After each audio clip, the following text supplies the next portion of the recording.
Welcome to Stuff You Missed in History Class, a production of iHeartRadio.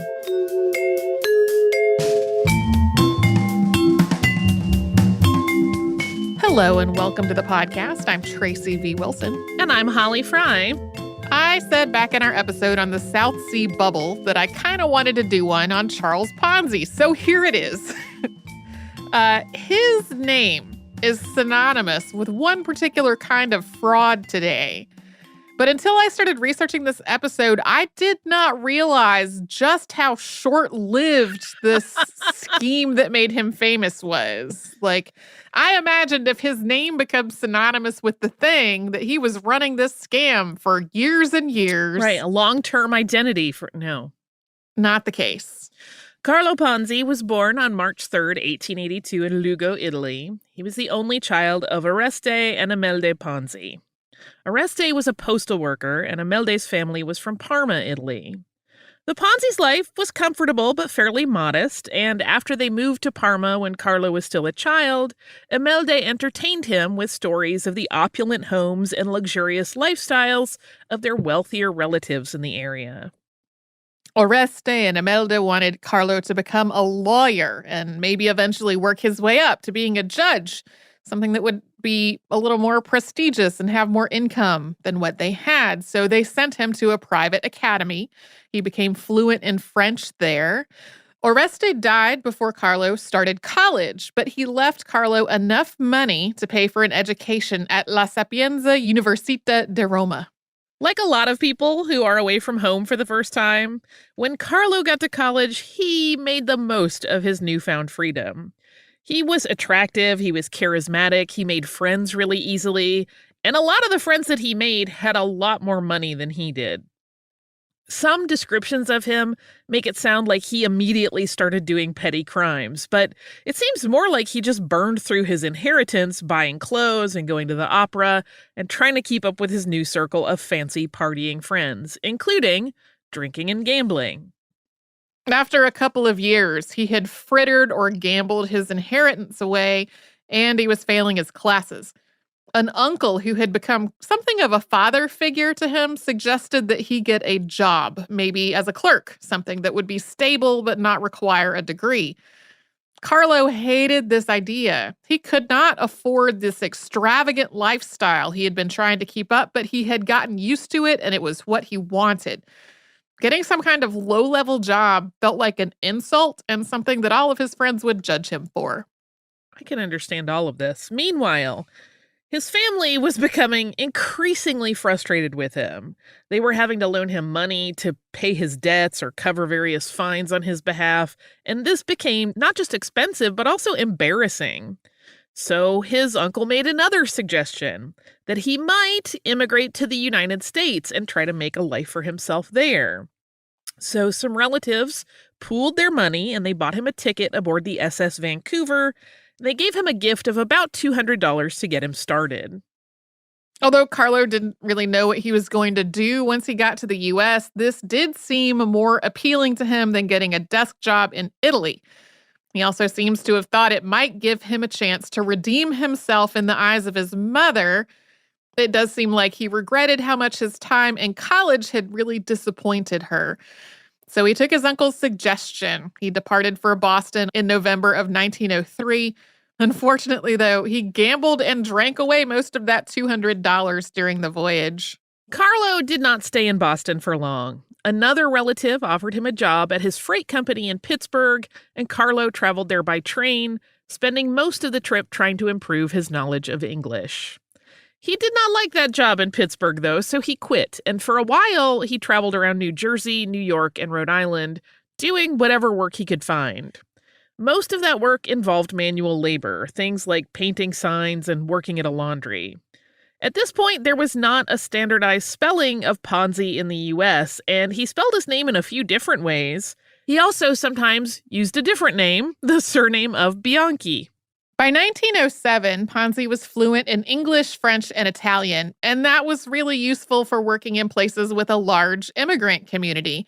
He went to Montreal, and using the name Charles Bianchi, got a job at Banco Zarasi, which was a bank catering to the city's Italian immigrant population. Many banks with a predominantly Italian clientele invested in Italian securities that paid 3% interest. The bank would pass 2/3 of that on to customers on their interest-bearing accounts, while using the rest to cover expenses and turn a profit. But Luigi Zarossi, owner of Banco Zarossi, was offering customers 6% interest. Tripling the amount of interest that customers were seeing on their accounts might have seemed too good to be true, and it was. So Rossi did not have some kind of secret way to get more money from the bank's investments. He was just paying established account holders interest by skimming money from the deposits that people made when they opened up new accounts and from money that customers were trying to send to their family back in Italy through the bank. Of course, this was both criminal and unsustainable, and as it started to unravel, Zarossi fled to Mexico. At first, investigators thought this scheme was Zarossi's work alone. But then one of the bank's employees took his own life, and another was arrested after being accused of stealing from a customer. Even as investigators started digging into more people who worked at the bank, Ponzi stayed in Montreal, looking after Zarossi's wife and daughters, and purportedly helping with the investigation. But then, not totally clear why he decided it was time to leave. On August 29th of 1908, Ponzi stole a check from the back of a checkbook while he was visiting the offices of Canadian Warehousing Company. He made out the check for $423.58, and he forged the signature of the company's office manager, Damien Fournier. Ponzi cashed the check at a bank and then spent pretty much all the money on the clothing and supplies that he would need to get out of Montreal and set himself up somewhere else. Meanwhile, a clerk at the bank became suspicious of the out-of-sequence check and the signature on it and contacted the authorities. Ponzi was arrested and immediately confessed, and he feigned epilepsy so that he would be housed in the prison infirmary rather than in a regular cell until he stood trial. Ponzi was convicted. He spent the next 20 months incarcerated at St. Vincent de Paul Penitentiary. While he was there, he worked his way up from being a clerk in the prison blacksmith shop to working in the warden's office. And he wrote to his mother about what was going on, although in his account, this was all kind of a misunderstanding, and he was really distinguishing himself in his work with the warden. Just a couple of weeks after being released from prison in 1910, Ponzi headed back to the U.S. by train in the company of 5 other Italian men. At this point, U.S. immigration law banned immigration from China, and while there weren't limits or quotas for other countries yet, various so-called undesirables were also banned, including anarchists, sex workers, people with contagious diseases, and people likely to become a public charge. None of these 5 men on the train had valid identification papers with them, and none of them spoke English. So when officials boarded the train near the U.S. border, they questioned Ponzi. Ponzi said he did not know any of these men that he was with. He said he had run into an old friend at the train station, and the friend had asked him to watch over this group, basically as a favor. It's not clear whether this was something Ponzi actively planned or whether he took any money for doing it, but that old friend was really the man who had fled during the Banco Zarossi collapse after being accused of stealing from a customer. Ponzi was charged with smuggling, quote, undesirable aliens into the U.S. He took a plea deal thinking that he'd just have to pay a small fine. Instead, he was sentenced to 2 years in federal prison and fined $500. He once again worked as a clerk while incarcerated, including translating other people's mail so the warden could read it. He served his full sentence, plus an additional month because he did not have the money to pay his fine. Once he was out of prison, Ponzi again worked at a range of jobs, mainly in the southern U.S. While working in a mining camp in Alabama, he donated some of his skin to a nurse named Pearl Gossett, who was badly burned when a gasoline-fueled sterilizer that she was using exploded. Ponzi reportedly donated almost 200 square inches of his skin over the course of 3 surgeries, requiring several months to recover and contracting pleurisy in the process. and also expecting nothing in return. This almost certainly saved Gossett's life. Especially in the context of the rest of Ponzi's life, this story seems incredible enough that Tracy went on a little bit of a quest to try to corroborate it, and it does seem to have really happened. Gossett's initial injury was covered in the local West Blockton, Alabama newspaper, and Ponzi's skin donation was covered in the Tampa Times on December 28, 1912. He apparently sent a clipping of this or another article on his donation to the warden in Atlanta, who showed it to a reporter from the Boston Globe after Ponzi became famous. Yeah, I kept finding references to this and nobody was providing any details. And I was like, for real though? Because this sounds like something somebody would say to aggrandize themselves. Right. I'm a great guy. Yeah, there are these news reports about it. We will talk more about when Ponzi got to Boston after we take a quick sponsor break.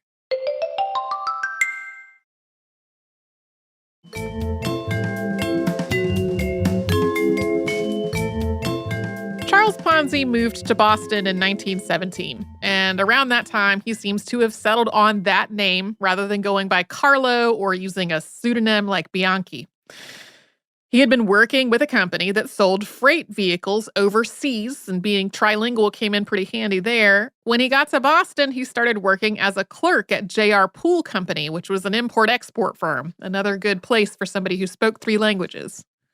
In Boston, he met Rose Necco, who he married in 1918. Ponzi's mother was apparently worried that he wasn't being honest with her about the time he had spent in prison. So during their engagement, Imelda wrote Rose a letter explaining everything. Of course, that was the explanation that she had heard from her son, which made him sound wrongfully accused. Rose already thought really well of Charles. She knew about things like his skin donation and his attention to the Zorossi family during the Banco Zorossi scandal. She carried on with their relationship, and she did not let Charles know that she knew because she didn't want him to think she thought any less of him. Rose's father ran a produce business, which Charles took over, but that business quickly failed. In some accounts, Ponzi ran it into the ground through sheer mismanagement, but in others, this business was already really floundering, and Ponzi was basically making a last-ditch effort to try to save it. In 1919, Ponzi was arrested for stealing more than 5,000 pounds of cheese, but his name was misspelled on the warrant. This was not a case of the reflection of various spellings of Ponzi that he had used over time. There was just a U in place of the N. That misspelling led to a series of delays, and eventually this whole thing fizzled out. Ponzi then tried to start up an international business directory called Trader's Guide, which would make its money through ads. Another good thing for somebody to make use of their 3 languages doing. He applied for a startup loan at Hanover Trust Bank, but they turned him down, and so this effort also fizzled out. But then someone in Spain wrote Ponzi to ask for a copy of the Trader's Guide, not realizing that it had already folded. And according to Ponzi's account, that person had included an international reply coupon. These are not used much anymore, and many nations no longer issue them at all, but the International Universal Postal Union established these in 1906 to make it easier for people in its member countries to correspond with one another. If you wrote to someone who was living in another country, you could include a coupon, and then the recipient could exchange that coupon for the postage that they would need for their reply. When these coupons were first created, their value was roughly equivalent no matter where they were bought and no matter where they were redeemed. But after World War I, the value of various European currencies fell, and Ponzi realized he could take advantage of these exchange rates. He could buy reply coupons in countries where the currency was weaker than in the U.S., and then he could sell them in the U.S. for a profit. Ponzi rented office space at 27 School Street in Boston in December of 1919, opening a business that he called the Securities Exchange Company. People would give him their money, and he would give them a promissory note entitling them to their money plus interest when it matured. He guaranteed a 50% profit after 45 days and a 100% profit after 90 days. At first, he needed to convince people to participate in this. He owed a man named Joseph Daniels money for office furniture he had bought, and when he fell behind on the payments, he offered Daniels the opportunity to invest. He promised him a 100% return over just 2 months. Ponzi recruited investors from Boston's predominantly Italian North End, many of whom were just ordinary people with a little bit of money they wanted to invest, or were people who trusted Ponzi with their entire life savings. As word spread and his business grew, Ponzi hired a secretary and a sales team and opened satellite offices in other parts of the northeastern U.S. He posted notices in multiple languages that started with phrases like, "Do you want to get rich quick?" He boasted about having a whole network of people in Europe who were buying coupons on his behalf and a confidential method of exchanging them for cash in the U.S. As the money rolled in, Ponzi started making investments of his own. He bought a house in Lexington, Massachusetts for $39,000. That was $9,000 in cash, plus a $20,000 certificate from the Securities Exchange Company that was payable for the rest of it 6 weeks later. The seller's attorney seems to have been a little nervous about this arrangement and got Ponzi to also use a $30,000 certificate of deposit from an actual regular bank as a backup. Okay, as an aside, I'm trying to understand this. Yeah. So it's $9,000 in cash and then the $20,000 certificate, and then the idea was that it would make enough profit that it would get to $30K? Yes. Okay. Yes. Okay. I just had this moment where I'm like, I don't understand the math. Ponzi also invested in other businesses, including his former employer, J.R. Poole Company, the Napoli Macaroni Company, a construction company, and American Telephone. He bought City of Boston bonds and bought shares in multiple Boston banks, including a massive investment in Hanover Trust Bank, which had turned him down for that earlier loan. He also indulged in various luxuries, like buying a car and then upgrading that to a limousine with a hired driver. He brought his mother over from Italy. He also loaned people money, and he made donations to various charities. On July 4th, 1920, the Boston Post reported that Joseph Daniels had sued Ponzi for $1 million. Although Ponzi publicly said this suit had no merit, he started opening bank accounts under false names to try to hide his money in case Daniels might be successful. This report also led to some of his customers asking for their money back. But this was temporary, and not long after the news broke of a lawsuit, he was bringing in $1 million a week. By late July, newspapers were reporting on this Italian man with the office on School Street and a supposedly foolproof way to get rich quick. An article in the Boston Post on July 24th of 1920 outlined Ponzi's guaranteed returns that we talked about earlier, and also noted that, at least as of that moment, nothing seemed to be illegal about this. 2 police officers who had been sent to investigate had wound up investing themselves.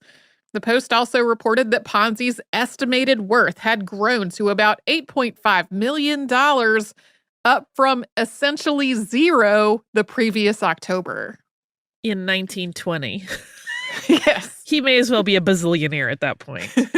In this article, Ponzi described what he was doing as a sure thing, one that he could continue to do for as long as exchange rates made stamps bought for $1 overseas worth $4 in the U.S. He was quoted as describing that first burst of inspiration with the reply coupon from Spain. Quote, "I looked the coupon over. I thought about its value on the other side. I said to myself, if I can buy one of these stamps in Spain for 1 cent and cash it for 6 cents in the United States, just because the rate of money exchange is higher here, why can't I buy hundreds, thousands, millions of these coupons? I'll make 5 cents on every one of this particular kind, so why not?" This article did raise some doubts about whether Ponzi could continue to do this long term. There was an international postal conference scheduled to take place in Spain that might adjust how these coupons worked. And for the most part, Italy and France had both already stopped issuing them, but Ponzi expressed that he was really confident that he could keep this going. The next day, The Post reported that a rival get-rich-quick company had opened up next door to Ponzi, the Old Colony Foreign Exchange Company, which had also hired a ballyhoo man, like at a sideshow, to draw in customers. Even without the ballyhoo man, accounts described the area around Ponzi's office as completely chaotic, thronged with people who wanted in on the deal. The Post also reported that more investigations were getting underway into Ponzi's business, including a collaboration among international authorities. This whole hiring a ballyhoo man to holler at people in the street to come invest cracks me up. Also, Ponzi found the whole ballyhoo man situation very annoying. They've out-Ponzi'd me. Yeah. So on the 26th, the Post printed quotes from Clarence W. Barron, who at the time was running the Boston News Bureau and would later establish Barron's Business and Financial Weekly, a name folks might recognize. Barron said that it was true that differences in postal rates could make it possible to sell reply coupons for a profit, but it was really only possible to do that on a very small scale. Barron also raised some very pointed questions. Like, if Ponzi was promising investors a 100% return, then why was he investing his own money in things like real estate and government bonds that did not even guarantee a 10% return? An editor's note in the financial section that same day noted that the difference between Spanish and American currency had never been as large as Ponzi was describing, and wondered how long European governments would allow their reply coupons to be used for a purpose that was clearly not their intent. As a side note, the headline on the front page of the Post on July 26th read, quote, "Questions the motive behind Ponzi scheme." And that's one of the first uses of Ponzi scheme in writing, if not the first. The Oxford English Dictionary actually cites a New York Tribune article from a few days later than this. Soon, U.S. District Attorney Daniel J. Gallagher was starting a federal investigation. Attorney General J. Weston Allen was heading up the investigation for the Commonwealth of Massachusetts. Suffolk County District Attorney Joseph C. Pelletier was also involved, as well as the Boston Police Department, various New England bankers, and Bank Commissioner Joseph Allen. On July 27th, Ponzi agreed not to take any more money until audits and investigations into his business were done. And he also agreed that he would keep offices open so that he could pay people whose notes had matured or to refund money to people who wanted to get their money back. DA Joseph C. Pelletier characterized Ponzi as totally willing to do this and very friendly about the whole situation. Ponzi's branch offices in other cities and states started closing down as well. In news reports from that day, U.S. District Attorney Daniel J. Gallagher was quoted as saying that the U.S. government was the largest user of reply coupons in the world, and yet, quote, "the entire issue for the past 12 months of our government is only a small fraction of the entire number, which must have been handled by Ponzi to account for the tremendous income which he claims to have made since December last." The U.S. was reportedly using only about 200,000 stamps a year, which sold for 6 cents each. So it just didn't add up that Ponzi was using them to bring in millions of dollars. On July 28th, after these and other news reports, there was a huge run on Ponzi's offices in Boston as worried people tried to get their money back. People fainted in the heat as they waited. A crowd smashed through a glass panel door as they tried to get in. Ponzi reportedly returned $1 million in a single day. Meanwhile, the Boston Post ran a report from the Boston News Bureau that said there was just no indication that international reply coupons were being moved with anywhere near the volume that Ponzi's scheme would have required, and that there was no increase anywhere in how many stamps were being redeemed. Ponzi was publicly dismissive of all of this, joking with reporters and investigators, and announcing plans to start a charitable Ponzi foundation. Although earlier reports had described Ponzi as charming and cheerful and happy to suspend new investments until the investigations were over, by July 29th, the Boston Post was quoting him as saying that the U.S. was butting in on his business and investigating where it had no cause to. A massive crowd of people wanting their money back jammed the alley adjacent to his office, and Ponzi brought them coffee and sandwiches at lunch. Meanwhile, speculators also made their way through the crowd, trying to buy notes off of people who wanted to cash them in. On July 30th, auditor Edwin L. Pride started going through Ponzi's records. Meanwhile, the postmaster of New York was quoted as saying the entire world's supply of postage coupons would not be enough to bring in the money Ponzi claimed he had made on them. That would require at least 160 million coupons. But in New York, for example, there were only 27,000 of them on hand. Meanwhile, Ponzi announced that he had been offered $10 million to sell the business, but hadn't decided what he wanted to do. Then on the 31st, he announced that he was suing Charles W. Barron for libel and also thinking about running for office once all of this was over. Although multiple people pointed out that what he said he was doing was just not possible, he still maintained that he had a way, but it would be unethical to breach the confidentiality of his European partners by explaining it. He also promised that he was going to donate $100,000 to the Italian children's home. At this point, so many people were saying this doesn't add up. But there wasn't yet conclusive proof of it not adding up. But that all changed on August 2nd. And we'll talk about that after a sponsor break.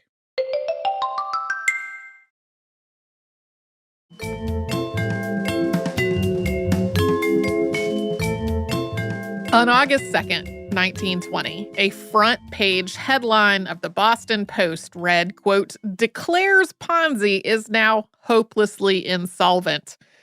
What followed was an article written by William McMasters, who Ponzi had hired to do PR for him.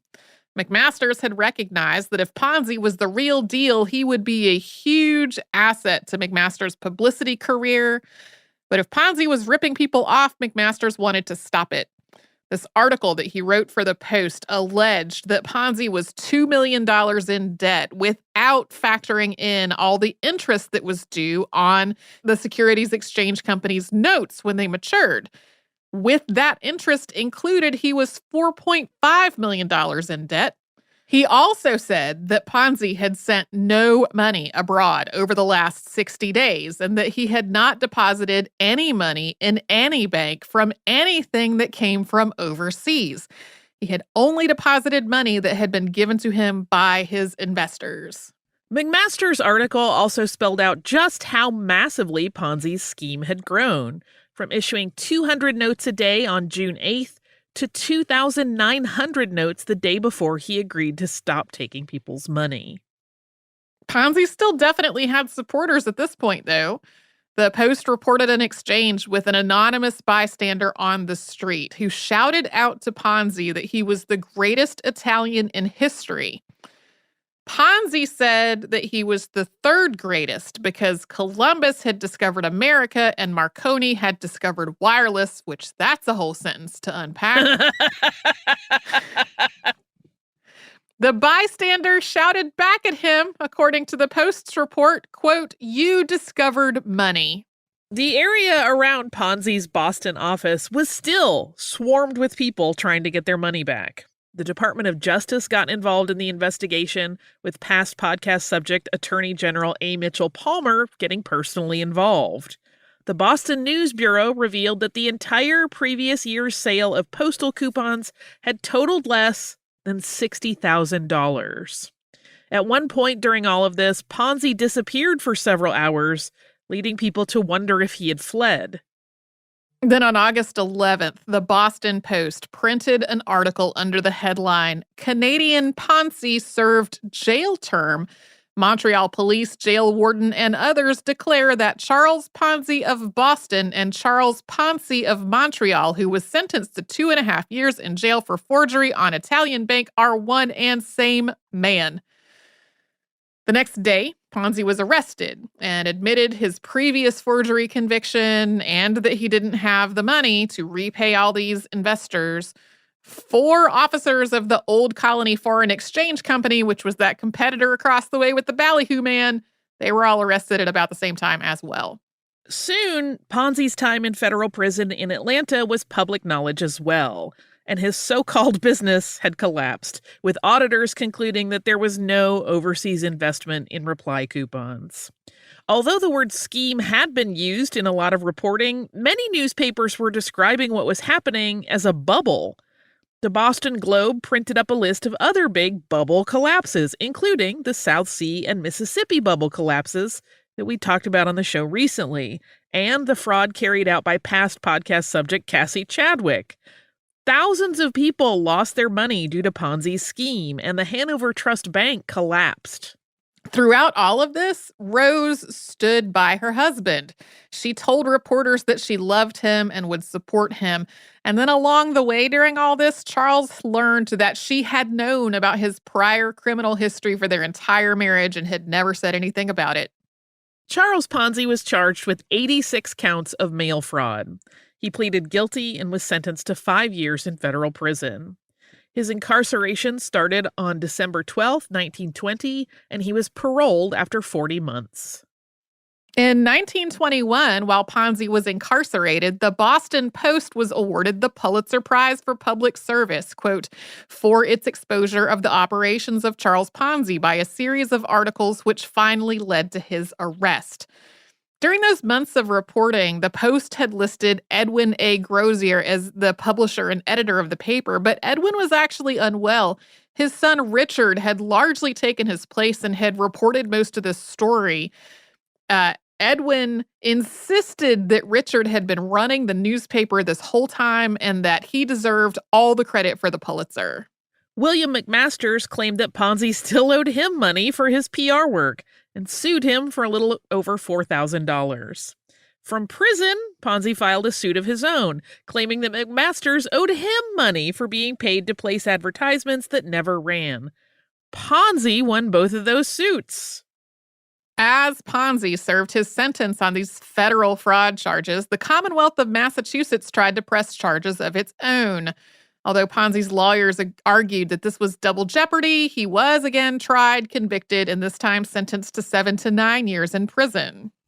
While out on bail during an appeal, Ponzi went to Florida and sold a bunch of people what he claimed was prime Florida real estate, but was really swampland.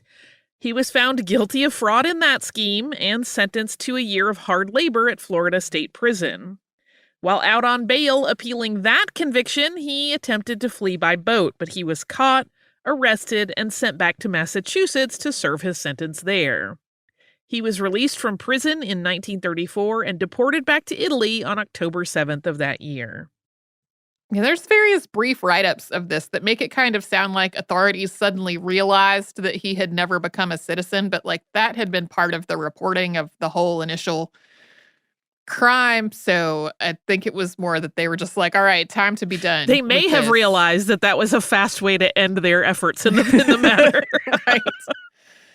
There was talk of Rose joining Charles in Italy after he was deported, sort of with the idea that once he got himself set up there, she might come, but this never happened, and they ultimately divorced in 1936. They kept writing to one another after their divorce, though. Even after all of that, she seems to have genuinely loved him and thought the best of him. She got a job keeping the books at the Coconut Grove nightclub, which burned down in a horrific and deadly fire in 1942. She was not there when that happened because she had gone home early that day. She remarried in 1956 and died in 1993 at the age of 98. Details are contradictory about the last years of Ponzi's life. It's possible that he worked for an Italian airline, and that was how he made his way to Brazil, which is where he spent the end of his life. He died in a charity hospital in Rio de Janeiro on January 18th, 1949, with only enough money to pay for his own burial expenses. Although this kind of fraud is synonymous with Ponzi's name today, he was not the first or only person to pretend to invest people's money, but really just pay the earlier investors out of money that was brought in from new marks. It's been described as robbing Peter to pay Paul, which is a phrase that has roots as far back as the 15th century. Documented schemes like this that predate Ponzi include one that was carried out by Sarah Howe, who opened the Ladies' Deposit Bank in Boston in 1879.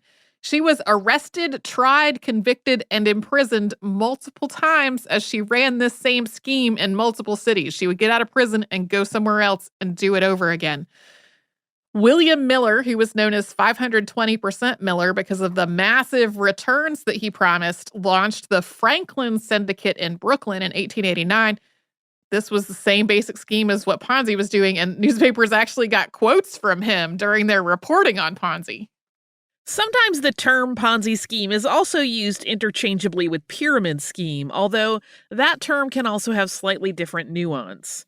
Both of these schemes involve bringing in more and more investors, but a pyramid scheme typically has more of a hierarchy with layers of investors below the person or people at the top who are usually the only ones making money.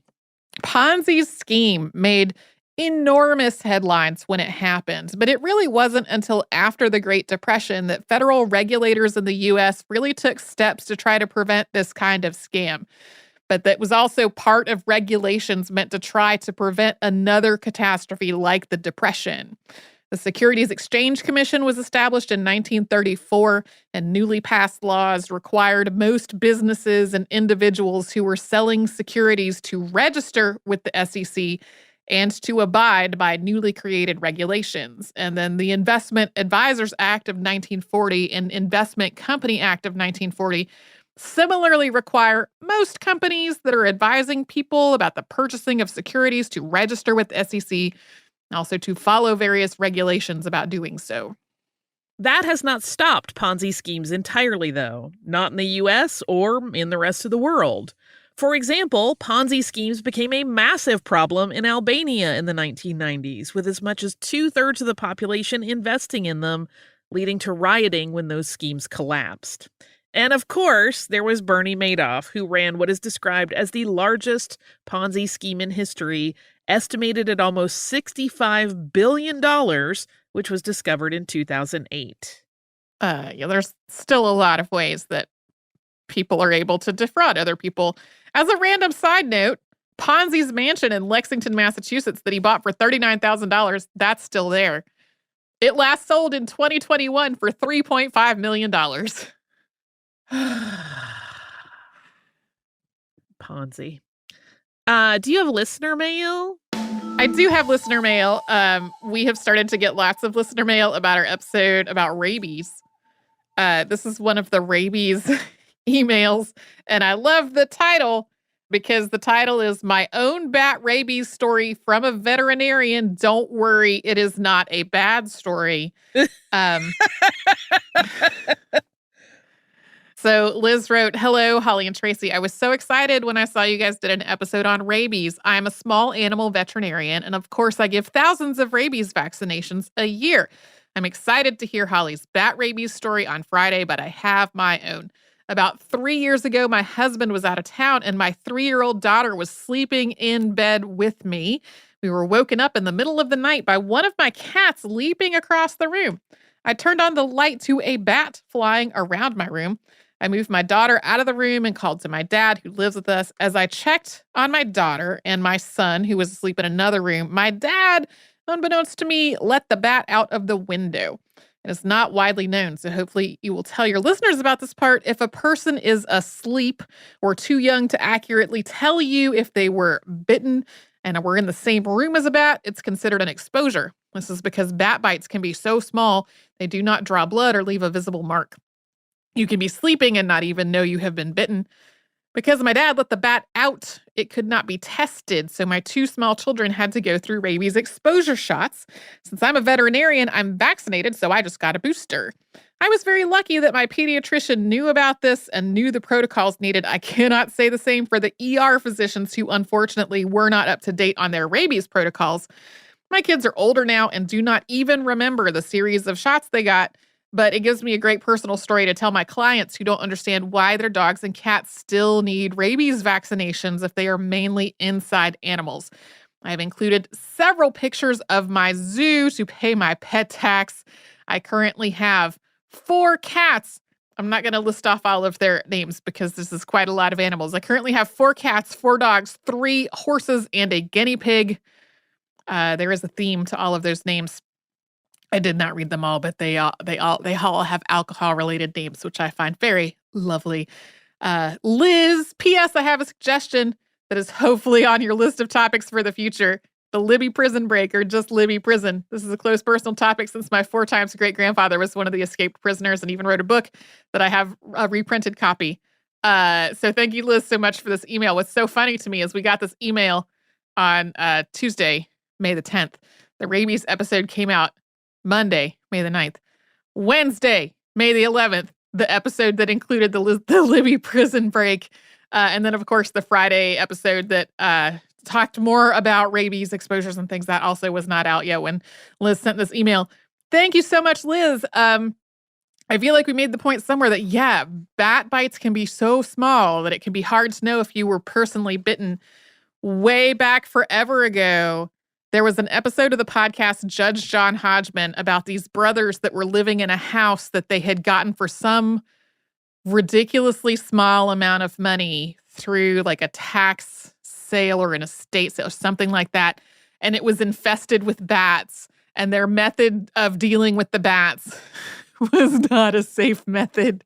And John Hodgman was like, seriously, you have got to do something about these bats, because if they're in your house while you're asleep and you get bitten by one, you will not necessarily know. So I did not know that that means that if you're sleeping and there's a bat in the room, that can count as an exposure. But yes, yeah, this is one of the reasons why bats are great. Leave them alone. Do not mess with them. If you would like to write to us about this or any other podcast, we're at historypodcast@iHeartRadio.com. We're all over social media at Missed in History, and that is where you will find our Facebook, Twitter, Pinterest, and Instagram. And you can subscribe to our show on the iHeartRadio app or wherever you get your podcasts.